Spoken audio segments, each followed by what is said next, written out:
Good morning, everyone. Welcome to day 2 of our 21 days of prayer and fasting. We are taking a walk through the Point of Low Points by Ken Gurley, and today I am doing chapter 2. So you might be asking yourself, why would we want to study about Joseph? Why is he so important? I'm going to give you 3 good reasons why you should study the life of Joseph. The first reason is that, just to give you some context, the book of Genesis spends 2 chapters on creation. God made the world, everything in the world, humanity, the sun, the moon, and the stars also. So 2 chapters to all of creation. There are 14 chapters that are devoted to the life of Joseph. So I think God is trying to tell us Joseph's life is pretty darn important. He's trying to tell us that, beginnings are important, but what's even more important is the journey and the destination. So that's a good reason to study the life of Joseph. Another good reason to study the life of Joseph has to do with Joseph's name and what it means. In Bible days, and in the Bible, names were very important, often had deep meaning, and we could learn a lot by studying the name of Joseph and what it means. But we have to do a little bit of a study into Joseph's parentage first. Joseph's mom, Rachel, was barren, and in the Bible days, being barren actually was a reproach on a woman when she could not bear children. She had to bear with the fact that her sister Leah had baby after baby after baby, and she was barren. Rachel prayed, and God did finally answer her prayer, and she conceived Joseph and named him Joseph. And the meaning of Joseph's name is God will add. This was a combined affirmation of what God had done for her and a belief that God would answer her prayers for more children again. This was also a prophetic name, but not in the way we would have expected.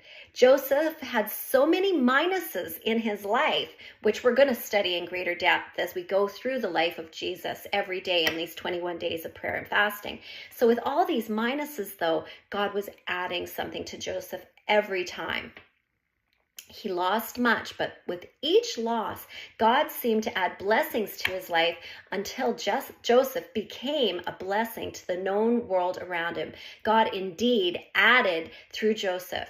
So in times of subtraction, Joseph held to his identity of addition. So that's the number 2 reason to study the life of Joseph. The number 3 reason I think is the most important reason, and actually is the name of the chapter 2 of this book. Joseph is called the Jesus of the Old Testament.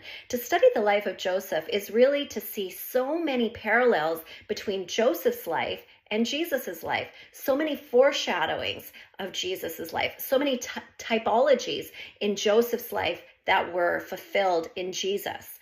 And in fact, you can just do a quick Google search of it, and I came up really quickly with a list of like 60 different ways that Joseph's life paralleled Jesus's life. I'll just give you a few. Joseph was hated by his brothers. Joseph was hated by his brethren, or Jesus was hated by his brethren. Joseph was stripped of his coat. Jesus was stripped of his coat before he was crucified. Joseph was sold for the price of redemption. Jesus was sold for 30 pieces of silver. Joseph became a servant. Jesus became a servant. What else do we got here? Like I said, there was like 60 of them on this list. Joseph was delivered from prison by the hand of God. Jesus was raised from the tomb by the hand of God. Joseph alone was seen dispersing bread to the perishing world. Jesus is the one who alone disperses the bread of life. Joseph became the savior to all people. Jesus, at that time, Jesus is the savior of all people. Joseph had unlimited resources. Jesus has infinite power and riches. I mean, it just goes on and on and on. But here's a cool one that maybe you didn't think of before. Joseph's sons, Manasseh and Ephraim, came through the Gentile wife and were given full tribal status. Through Jesus, Gentiles who believe are considered full members of God's church. So, I mean, so many parallels in the 2 lives, and just the way that Joseph dealt with all of the hardships that he experienced, all the losses. It was really modeled how Jesus would one day model how we are to model him. Joseph's life and responses model Jesus for us. Joseph was not God, but he was godly. Joseph was not eternal, but he made his life count. Joseph did not have 12 legions of angels to call at his disposal, but with God's help, Joseph triumphed over all adversity. So that's why we study Joseph. He made it through the low points of his life and was able to see the hand of God in all of it. Maybe we too can study Joseph's life and learn that there's going to be low points in our lives, but they're all meant to draw us closer to God. And in fact, what the enemy means for evil, God will always turn it for good in the life of a child of God. These are great and precious promises. So be blessed today. Enjoy your second day of prayer and fasting. Draw close to the Lord and just enjoy the next 19 days. Enjoy the next 19 days as we gather together to study the life of Joseph. God bless you all.